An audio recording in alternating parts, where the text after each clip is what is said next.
Son las 7 de la mañana, las 6 en Canarias. Matinal Cadena SER. Con Sergio Soto. ¿Qué tal? Buenos días. Despertamos este domingo otra vez pendientes de lo que suceda con Argelia, porque hoy es el día en que sabremos si lo que ha dicho el gobierno de ese país se cumple, si Argelia realmente no cierra las puertas a las empresas españolas, no congela sus cuentas y permite que se retome toda la actividad comercial.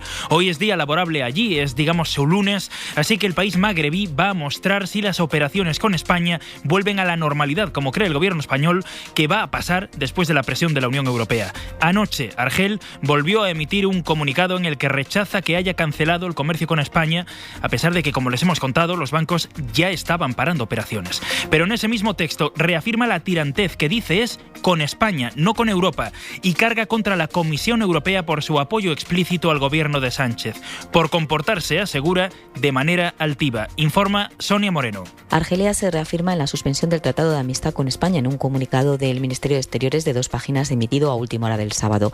Asegura que la decisión se basa en consideraciones legítimas debido a que España se ha desvinculado de las obligaciones y valores esenciales consagrados en el tratado. Argelia tomó esta medida para preservar los intereses morales y estratégicos supremos del país frente a los actos que atentan contra el objeto y la finalidad del tratado, dice el comunicado. Además, también se dirige a la Comisión Europea, rechaza sus declaraciones, que tilda de precipitadas e infundadas, y dice que la parcialidad de estas declaraciones pone de manifiesto el carácter inapropiado de su contenido, ya que se refieren a un desacuerdo político con un país europeo de carácter bilateral que no tiene ninguna repercusión en los compromisos de Argelia con la Unión Europea y que, por tanto, no requiere la puesta en marcha de ninguna consulta europea a efectos de una reacción colectiva. El domingo viene marcado también por la primera vuelta de las elecciones legislativas en Francia, en las que la izquierda quiere obligar a Macron a reorientar sus políticas, y por la visita de la presidenta de la Comisión Europea, Ursula von der Leyen, a Kiev. A todo esto vamos enseguida, pero seguro que lo que han notado esta noche ha sido... Son síntomas muy inespecíficos. De inicio, el paciente nota un aumento de calor importante, puede sudar en exceso, sentir sensación de malestar, tropical. De mareo, no hemos bajado de los 20 grados en buena parte de España, y aquí nos advertía la doctora Calvo de los riesgos del calor. A 30 grados estaban a las 3 de la madrugada en zonas de la provincia de Badajoz y los han rozado en Andalucía. Ya les avisamos de que esto va a seguir así. Más de 40 hoy en varios puntos y más de una docena de provincias con aviso naranja por temperaturas extremas. Ricardo García. Para este domingo las máximas subirán en Extremadura, Castilla-La Mancha y Andalucía, llegando a superar los 42 grados en Badajoz y Córdoba durante las primeras horas de la tarde. Temperaturas altas también en Madrid, Aragón y todo el litoral mediterráneo. Las más suaves las veremos en toda la zona norte, donde además veremos algunos chubascos en Galicia y la zona occidental del Cantábrico. En deportes, España juega hoy su último partido antes de las vacaciones. Paco Hernández, buenos días. ¿Qué tal? Buenos días. El equipo de Luis Enrique disputa esta noche a partir de las 9 menos cuarto en el Estadio de la Rosaleda de Málaga el cuarto partido de la Liga de Naciones ante la República Checa. Además, ya es oficial el fichaje de Tchouaméni por el Real Madrid. El centrocampista francés de 22 años llega del Mónaco, firma 6 temporadas y le costará 80 millones más 20 en variables al equipo blanco. Y en segunda división, Girona y Tenerife empataron a 0 en el partido de ida de la final del playoff de ascenso. El encuentro definitivo el próximo domingo.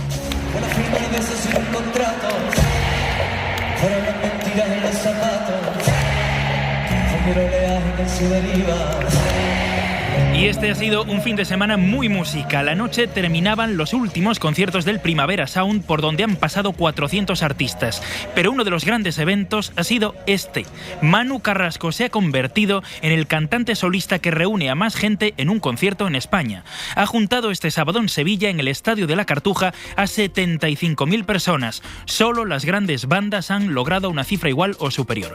Pues con más gente incluso escuchando, empieza ya Matinal SER. Felipe Sánchez y Carlos Ródenas están en la técnica, Javier Lehmann en la producción.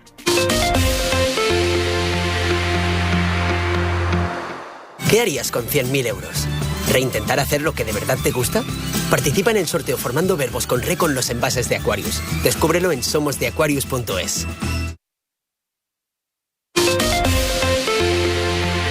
Matinal Cadena SER. El conflicto diplomático que se le ha abierto al gobierno de España desde que cambió su postura tradicional sobre el Sáhara para acercarse a Marruecos vive horas cruciales. Hoy vamos a saber ya si verdaderamente Argelia da marcha atrás y reabre el comercio con nuestro país. Saben que Argelia fue dando señales de su disgusto durante semanas hasta que este miércoles anunció una ruptura que lo puso todo patas arriba, hasta el punto de que se llegó a hablar de si le costaría el puesto al ministro de Exteriores. El ministro Álvarez, reaccionó rápido, pidió apoyo a la Unión Europea y Europa se lo dio con claridad, obligando a Argelia a retroceder. Quien no retrocede es el PP, Feijóo, que aunque las cosas parezcan ir calmándose, aprieta con esto al presidente del gobierno. Sánchez pide sentido de Estado. La derecha ya lo vemos, dice no a todo, y ahora la última que hemos visto es si un tercer país presiona a España y la Unión Europea apoya a España, ellos apoyan al tercer país que está presionando a España. Sánchez nos dijo que iba a arreglar los problemas con Marruecos, y no solamente no ha arreglado los problemas con Marruecos, sino que ha estropeado nuestra relación con Argelia. Así que, al menos hasta hoy, se ha mantenido vivo el combate político en torno a este asunto. Lo verdaderamente tangible, las consecuencias económicas, es lo que vamos a ir despejando este domingo, que es ya día laborable en Argelia. España vende más de 2.000 millones de productos y servicios a Argelia al año. Porcentualmente no representa mucho. Por ejemplo, a Francia, al que más vendemos 50.000 millones al año. Pero es fundamental para algunas empresas que operan en el país del Magreb recuperar este mercado. País que es, además, lo recordarán, nuestro segundo mayor proveedor de gas. Sohaib Nadi. En Argelia el domingo es día hábil, así que los empresarios estarán muy atentos a cualquier movimiento que se pudiera producir hoy para saber si definitivamente hay veto económico de Argel a España o no.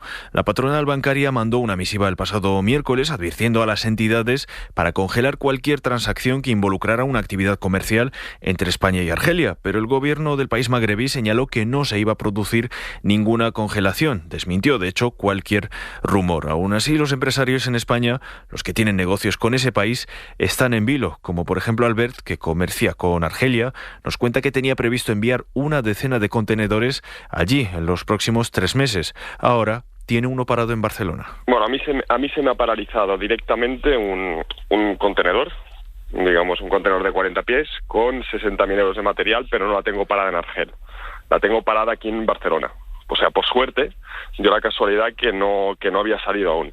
Y esto incluye la posibilidad de que los gastos aumenten. Está en un almacén en el puerto a la espera de novedades, porque hasta el martes digamos que no tiene ningún coste y nos han dicho de esperar. Los empresarios mantienen aún el optimismo porque en el peor de los escenarios, aseguran, el bloqueo del comercio no se extendería más de 2 meses.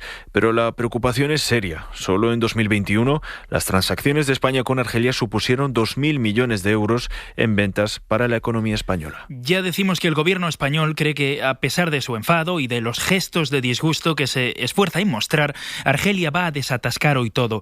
Por si acaso, algunas comunidades han puesto en marcha ya algunos seguros. Es el caso de la valenciana, que va a habilitar una línea de crédito para que las empresas puedan financiarse en caso de que sea necesario.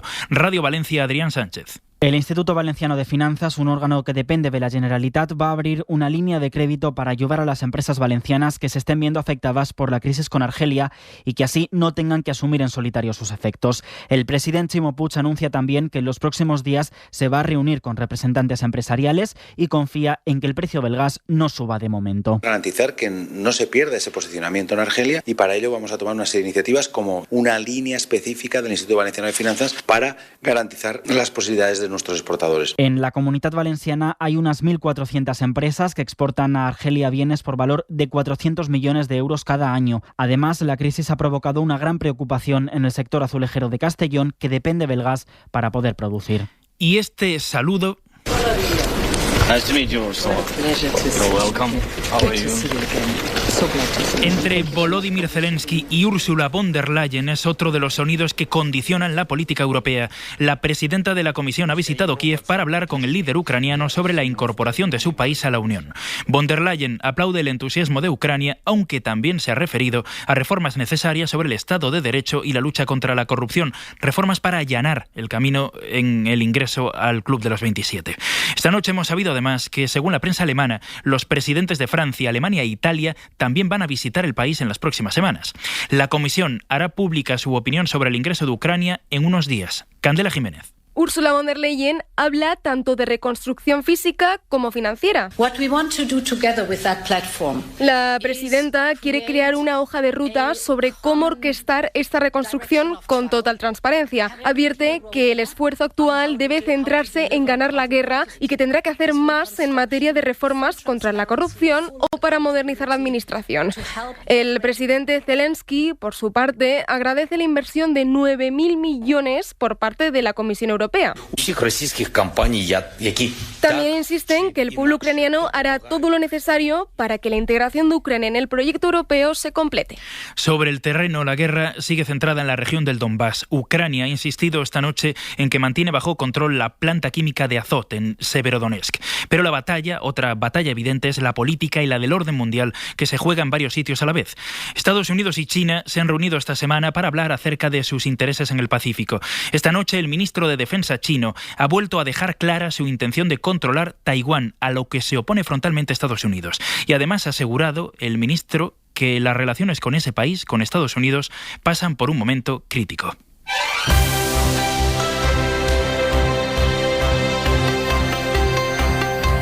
En Andalucía, hacer frente a la abstención, movilizar a un votante al que desaniman las encuestas y que ha visto la división de los suyos, es el objetivo de la izquierda en los días que quedan hasta que toque votar. Queda solo una semana para decidir, con sondeos que advierten de una abstención que puede llegar al 40%. Redacción en Andalucía, Enrique Carneado. Hoy de nuevo desembarco de líderes políticos nacionales en Andalucía. Feijóo y Abascal van a repetir agenda y actos en nuestra comunidad con los candidatos a la Junta de Andalucía. También Íñigo Errejón se va a sumar a la agenda de Inmaculada Nieto y Arrimadas compartirá acto con Juan Marín. Juan Espadas estará respaldado por los presidentes autonómicos. En la jornada de ayer sábado, Ecuador de la campaña, el líder del PP Nacional acompañó en el primer acto de campaña a Moreno Bonilla. Fue en un acto en Málaga donde Moreno Bonilla pidió no confiar en las encuestas y acudir a las urnas, y también respondió con ejemplos a Sánchez sobre la ley para impedir privatizar la sanidad. Lo monto en el autobús y le hago una gira por todos los hospitales que hemos recuperado para la sanidad pública, como el Hospital Militar, los hospitales que eran privados como el Doctor Pascual y han pasado a ser públicos, los proyectos en las 8 provincias de recuperación de nuestra sanidad pública. No hace falta ley. Por su parte, el candidato socialista Juan Espadas se reunió con los ganaderos del Valle de los Pedroches en Córdoba, donde lamentó que Moreno utilice esta campaña para hacerse fotos y hablar con las vacas, pero no se preocupe de los que viven de ellas. Le cogió el toro, no la vaca, el toro. Sequía, dentro de unos meses, dificultades para acceder al recurso agua, y el señor Moreno Bonilla haciéndose fotos. El líder de Vox, Santiago Abascal, acompañó a su candidata en un acto en Huelva, capital, a Macarena Olona, quien tuvo palabras contra Moreno Bonilla, asegurando que los bomberos del Infoca cuentan con contratos temporales y son despedidos, al igual que los sanitarios. Porque esos hombres, esos bomberos forestales, hoy son contratados de manera indigna, con contrataciones temporales. El candidato del Partido Popular ha despedido a 700 de ellos, como los 8.000 sanitarios que ha echado a la calle cuando más les necesitábamos. Inmaculada Nieto, candidata por Andalucía, también contó con el respaldo de 2 ministras, la de Empleo y Derechos Sociales, Yolanda Díaz e Ione Belarra. Fue en un acto en Córdoba donde Inmaculada Nieto destacó el peligro de votar a la derecha. El problema no es Vox, Vox es el PP sin filtro. El problema es el PP, su agenda económica, su involución social, sus prioridades, que no son las nuestras. Importante también lo que ha dicho Yolanda Díaz en uno de los actos en Andalucía este sábado. La vicepresidenta se ha referido ya con más claridad a su intención de liderar una candidatura para las generales, para ser presidenta del gobierno. Que no sé lo que vais a hacer vosotros y vosotras el 19 de junio, pero yo sí os digo que no me resigno, que si he estado 9 meses junto a la compañera Ione y al resto de mis compañeros y compañeras peleando para subir el salario mínimo interprofesional a 15 euros, no por nosotros, sino por vosotras, estoy dispuesta a hacerlo, estoy dispuesta a dar un paso para ganar España.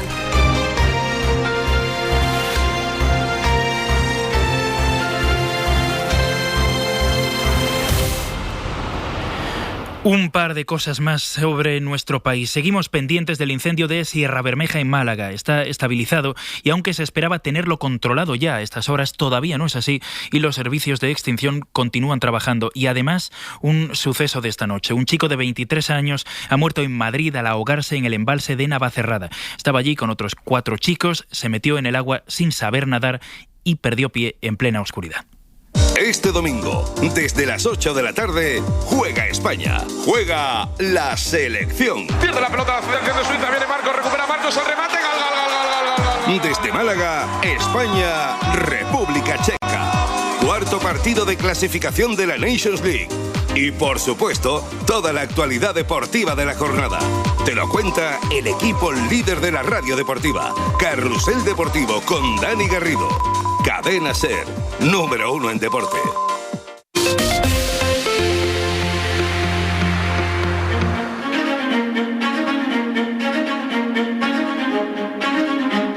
Le sens de l'Union populaire, c'est la liberté des salariés, c'est leur droit, c'est le droit à la vie.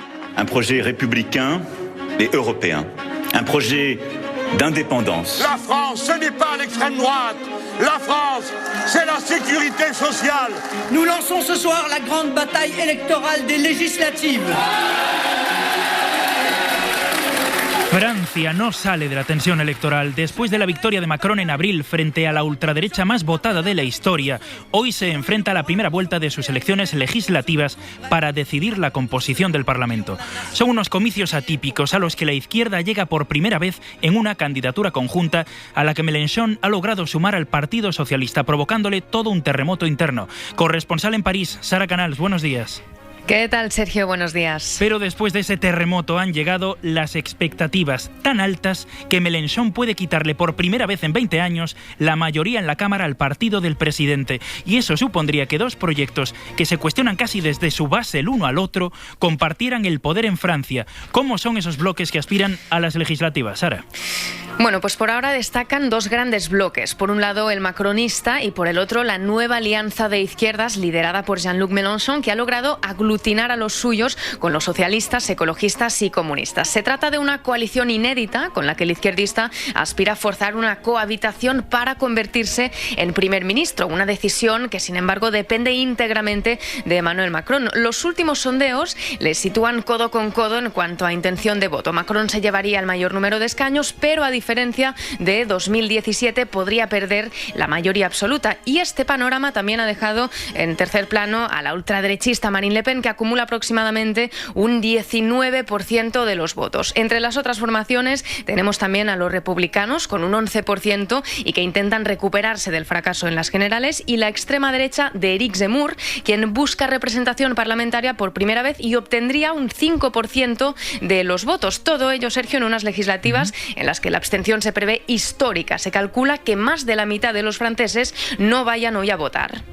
A esta primera vuelta, Sara, la segunda será el próximo domingo. Hasta aquí ha llegado Macron ya como presidente, pero esa posición a priori de ventaja le ha puesto en algunos compromisos en las últimas semanas. Una campaña lejos de ser tranquila, ¿no? Exacto, Sergio, muy marcada por 2 polémicas, las 2 primeras del segundo mandato de Macron. Por un lado, tenemos las acusaciones de agresiones sexuales contra el nuevo ministro de Solidaridad y de Personas Discapacitadas, unas acusaciones que el gobierno conocía antes de su nombramiento, según apuntan algunos medios locales y también personas cercanas al Elíseo. Y por otro lado, el fiasco de la noche de la final de Champions en el Estadio de Francia, y que ha puesto al ministro del Interior y al prefecto de Policía de París en el centro de todas las polémicas. Teniendo en cuenta todo esto, estas elecciones serán interesantes porque cuentan con una particularidad. Los ministros que optan a un escaño deberán dimitir en el caso de que pierdan en su región, y esto afecta a 14 miembros del gobierno, incluyendo a la nueva primera ministra Elisabeth Borne o al mismo ministro del Interior. Gracias, Sara. Un beso. Un abrazo, Sergio. Y en Estados Unidos.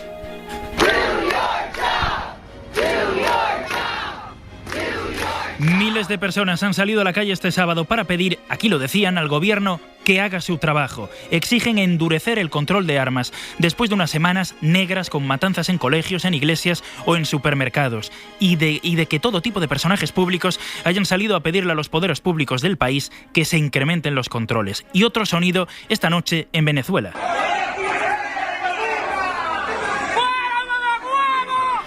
El de los empujones y objetos lanzados contra el opositor venezolano Juan Guaidó. Un grupo de seguidores chavistas, dice el equipo de Guaidó, le han agredido este sábado. El dirigente se encontraba dentro de un establecimiento en su visita a un estado de Venezuela cuando fue sorprendido por varias personas que, según dice, iban armadas. En las imágenes se ven sillas volando, aunque no se aprecia que ninguna impacte en el opositor venezolano, que se encuentra bien. Y en Italia se vota hoy domingo en referendo la reforma del sistema judicial y en primera vuelta de las municipales parciales. Pocas horas antes, la Comisión Parlamentaria Antimafia ha hecho pública una lista de 18 candidatos que ha calificado de impresentables porque tienen cuentas pendientes con la justicia italiana por su relación con la mafia. Corresponsal en Roma, Joan Solés. De los 18 candidatos impresentables, según la Comisión Antimafia, 4 pertenecen a la circunscripción de Palermo y 2 de ellos, de partidos de la derecha, han sido detenidos en las últimas horas por haber pedido el apoyo electoral a clanes mafiosos. Impresentables sí, porque están imputados por los tribunales de justicia, pero no excluidos de las listas porque no se han dictado todavía las correspondientes sentencias en firme. Por ello, la Comisión Antimafia ha advertido a los electores que escojan bien a sus candidatos. Se vota en 1 millar de municipios italianos, 4 de ellos capitales regionales, en esta primera vuelta de las municipales, y sobre la reforma del sistema judicial en referendo. Referéndum, no 1 ma 5. No 1, sino 5, se ha quejado la popular actriz Littizzetto. Potreste scrivere una volta nella vita una fórmula que si capisca. ¿Podrían escribir por una vez una pregunta que se entienda? Ha pedido a los políticos, ante la complejidad de los enunciados sobre inhabilitación, prisión preventiva, separación de carreras, candidaturas a magistrado y elección del Consejo Superior de Justicia. ¿Qué cacchio ne so io? La actriz asegura que hay que ser experto en leyes en este referendo. Il 12 giugno pensavo di andare al mare. Littizzetto pensaba irse al mar este domingo, como la mayoría de electores, y si finalmente es así, será difícil que el referendo alcance el 50% de sufragios que la ley exige para su validación.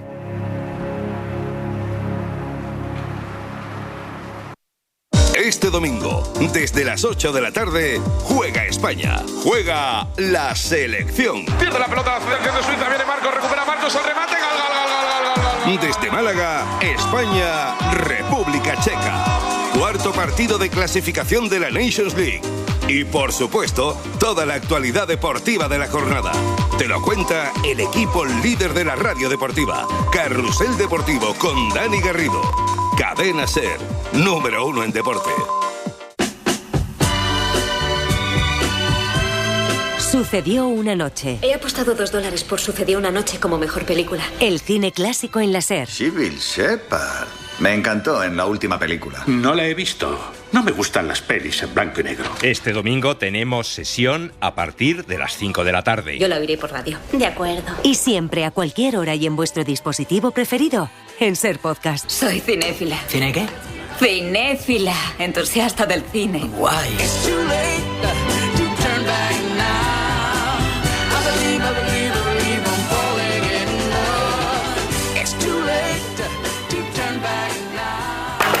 En Matinal, los deportes. Pendientes de la selección española de fútbol y de su último partido de la temporada. Paco Hernández, hola de nuevo. ¿Qué tal? Buenos días. La selección española se medirá a la República Checa a partir de las 9 menos cuarto en el Estadio de la Rosaleda, en Málaga, en esta 4ª jornada de la Nations League. Última hora del equipo de Luis Enrique. Javier Herráez, buenos días. ¿Qué tal, Paco? Muy buenos días desde Málaga, donde hoy se cierra esta primera fase de la Liga de las Naciones frente a la República Checa. Hay que ganar sí o sí para pelear con Portugal esa primera plaza que dé opción a jugar la final a 4, que será justamente dentro de un año, porque hay Mundial en el mes de noviembre en Qatar. Para este partido no se va a reservar nada a Luis Enrique, toda vez que es el último encuentro de la temporada.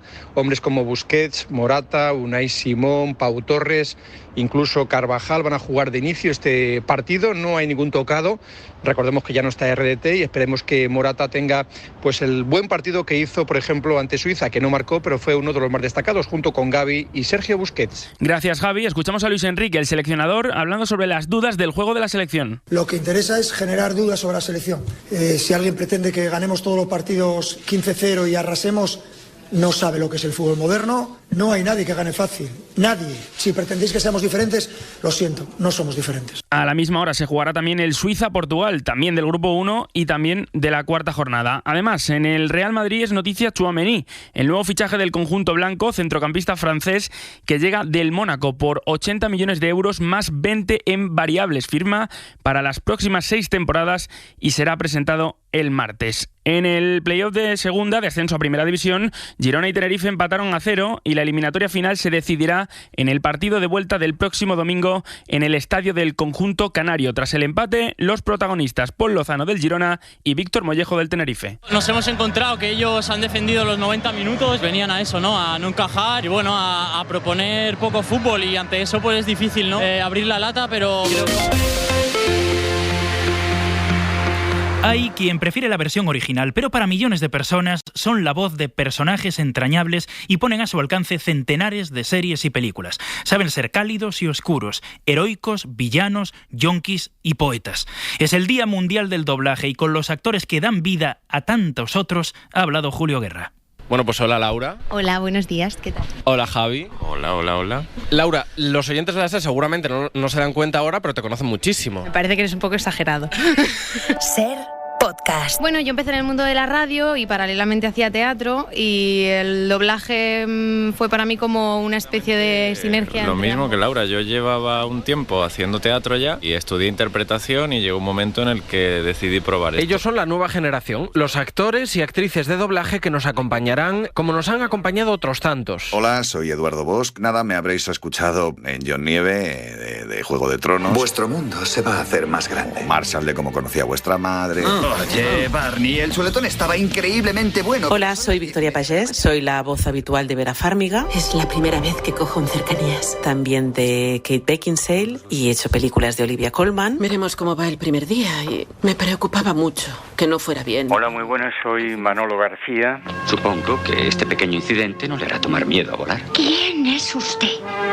Un amigo. Supongo que mi voz os debe sonar bastante porque llevo casi 70 años. Hola, soy Claudio Serrano y bueno, algunos de mis personajes más conocidos son Batman. Lo bueno de apellidarme Wayne es que... Otto de los Simpson. ¿Impuestos? ¿Pero esta no es la cola para el concierto de Metallica? El doblaje ha cambiado, a veces para bien. La tecnología ha facilitado muchas cosas. Otras el cambio ha sido peor. Hemos dejado de ser una compañía de teatro. Pero yo digo, no entiendo que en el mundo del doblaje yo esté diciéndole te quiero a nadie. No tengo a nadie. Todos sienten absoluta devoción, llegando al límite por su trabajo. En esta profesión se dice o te mueres de hambre o te mueres de sueño. Reconozcámoslo, nos encantaría robarles la voz. De momento nos conformamos con escucharles en el cine, en la televisión. Estamos dentro de la cultura, estamos trabajando con nuestro idioma, cuidándolo, diciendo expresiones que sean lógicas. Estar orgullosísimo de pertenecer a esta profesión.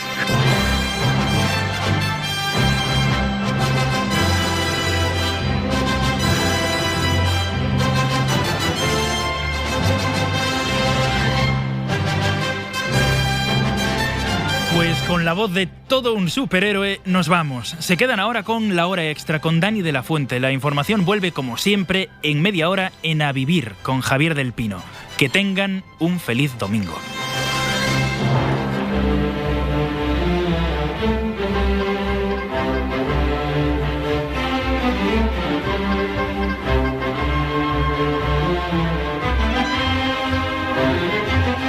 Matinal Cadena SER con Sergio Soto.